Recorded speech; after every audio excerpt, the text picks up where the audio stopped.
Welcome back to the Wild Ones podcast, a show where we chat about bike stuff. I'm Jimmy, and this week I am joined by producer Emily. Hello. And Nick the mechanic. What's happening, Nick? Not much. How you doing? Yeah, I'm very good. I'm not as fatigued as I thought I would be after the weekend. I'm feeling pretty good. Or after that 7 minutes of riding. 7 minutes and 33 seconds with a 20-minute warm-up, I'll add. Okay, fair enough. I say warm-up, it didn't do much good. Do you want to tell the listeners what you were doing? Yes, I would love to. Although if you follow me on Instagram, you've probably had enough of it by now. So I'm officially like a national level competitor now. I represented myself in the British National Hill Climb Championships 2024, which happened to be based very local. I've already mentioned it on the podcast before, so if you are a regular listener, you will know that. If you follow me on Instagram, as I said, you will know it, and you will probably wish we weren't talking about it anymore, but we're gonna. So yeah, I had a good time. I had a great time. I don't know what the fuss was all about. It's just like riding up a hill. I reckon I could have easily won it, but I'm not British, so... Were you not allowed to come? I'm not allowed to, yeah. It's a good excuse. Good excuse.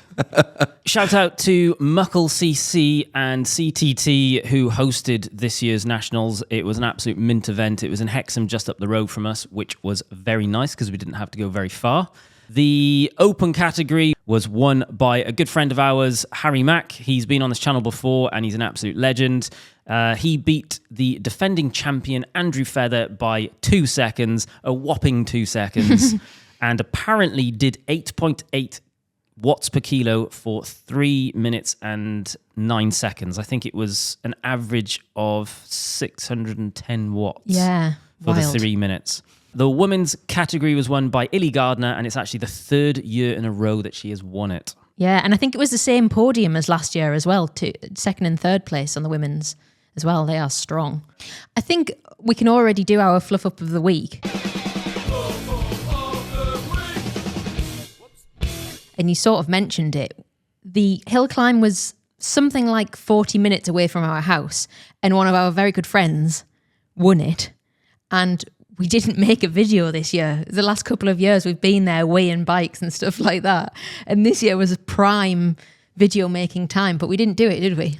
Well, no, because I wanted to enjoy the event. I didn't want to work and make a video. Yeah, true. And also Francis wasn't here, so we were disadvantaged a lot on the manpower front, so I wasn't prepared to do it all myself. So we enjoyed the time, didn't we? But we can talk about it now. We can relive the experience. Yeah. So Harry's bike got a lot of attention, didn't it? It is a very unique looking bike. It's almost like the opposite of my Grosier. So it's a stripped back black raw carbon, and he's got basically all of his mates, including us, to write on it with a white pen, and he says he's eventually going to get it lacquered. And this was started before it was the national champs bike. So yeah, there's some very bold statements on the bike. If you're easily offended, don't look too closely, is probably the correct way of saying it. I think I saw in Cycling Weekly or Road CC, one of them, they referred to it as like a GCSE student's notepad, and it is very much like that. That is the caliber of graffiti that's on there. But it's also, I think, an interesting thing about it is it's a 16-year-old bike, which Harry bought second-hand off Facebook Marketplace for something like 1,900 quid. It's, I think, a 2008 Cervelo RSL, I think, okay. if that's a bike. I bought it like this, like stripped and everything. It was from someone he knows that was selling it, and it was already stripped back to carbon. So I think it was already a hill climb bike, and then he took it on as his one. The group set on it, I think, is a SRAM Red in very much hill climb mode, which again is not a new one. It was an old one that was on it. It's about 10 years old. So it's mega light, but it's not super modern tech. When you look at some of the other people's bikes that are out there, they are astronomically expensive. Yeah, so Andrew Feather, who was the defending champion from last year, he came in second. Also an incredible competitor, no disrespect to him. He was on a SWI, which is allegedly worth £17,500 or something like that. A lot of money for a bike. That's what I read, and I was like, really?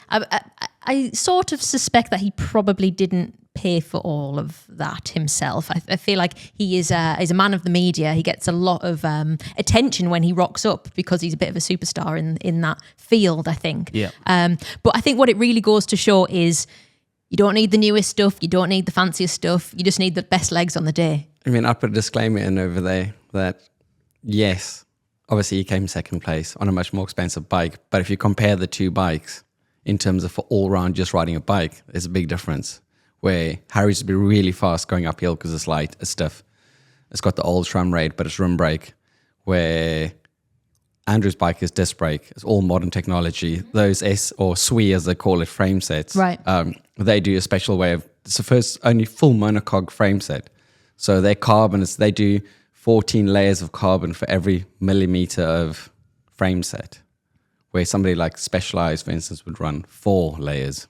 So it's not just a light bike, it's incredibly technologically advanced bike, but it's a lot of money. Sounds to me like it is completely and utterly unnecessary. Well, For hill apparently so. climbing, possibly yes, but I think if you're going to buy, if you wanted to buy, I think what they're trying to say is if you want to buy a modern bike that is still really light, like the old, I mean, rim brakes are always going to be, if you want to build a light bike, rim brakes. So I guess the message that we like from this with someone like Harry is you don't need the best. And he had a full English breakfast on the morning before. Yeah, yeah. The race. He actually didn't have beers the night before, which was quite rare for him, although he was running around Hexham with inflatables on his head. In his acceptance speech as well, Harry gave a really lovely tribute to a girl called Rachel, who was a good friend of his and ours and Francis's. I'll let you listen to what he said. Hello. This is quite unexpected, but yeah, it's been a fantastic day. Great day. So I've literally had I think I've had 2 pints, and it feels like I've had 10 because I've had nothing to eat. So I'm a bit like, oh. But yeah, it's been a great day. Thanks to Muckle for putting everything on. Thanks to everyone who's come to support and, all the riders and everything. And obviously the Nationals is, I think the hill climb scene is the best scene. It's not elitist. It's it's all about community, and yeah, we're just having a great time. And thanks. I do just want to say one more thing. I know. Oh, Jesus Christ!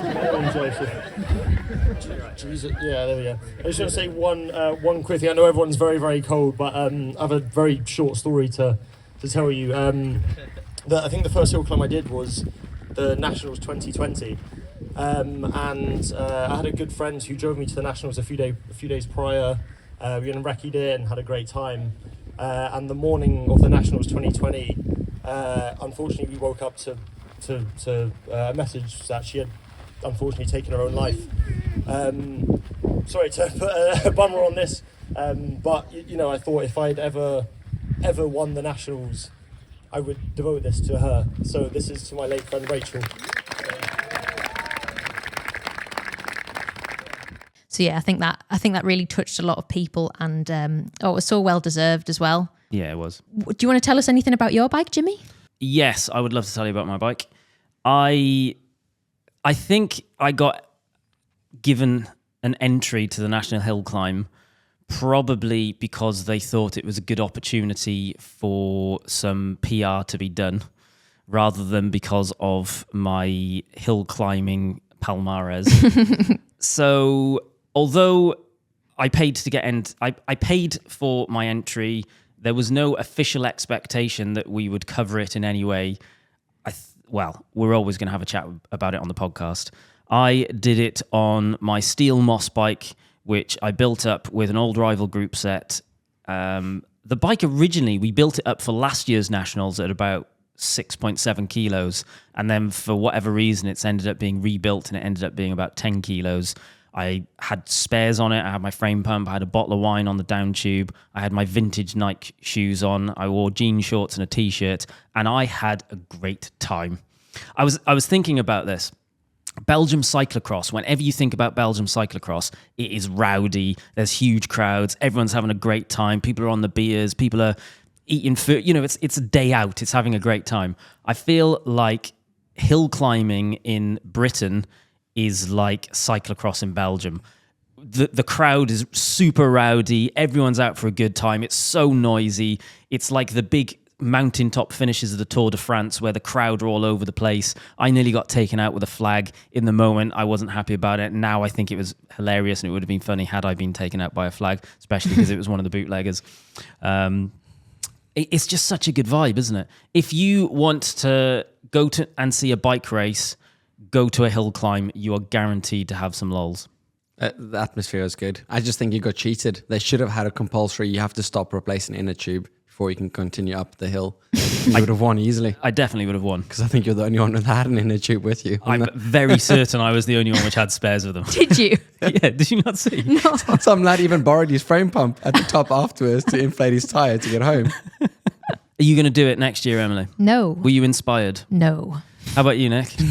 No chance. Like, it was fun to watch it, but yeah, no, I've got no desire. I'll ride down the hill. And this year we actually got to see some of the hill climb. Last year for filming it, I didn't see a single Yes, bit of the that's entire true. day. Yeah. The worst way to experience a hill climb is to film it, isn't it? And even though those bikes are light, it took me about 2 weeks to recover from picking up 70 bikes. Away.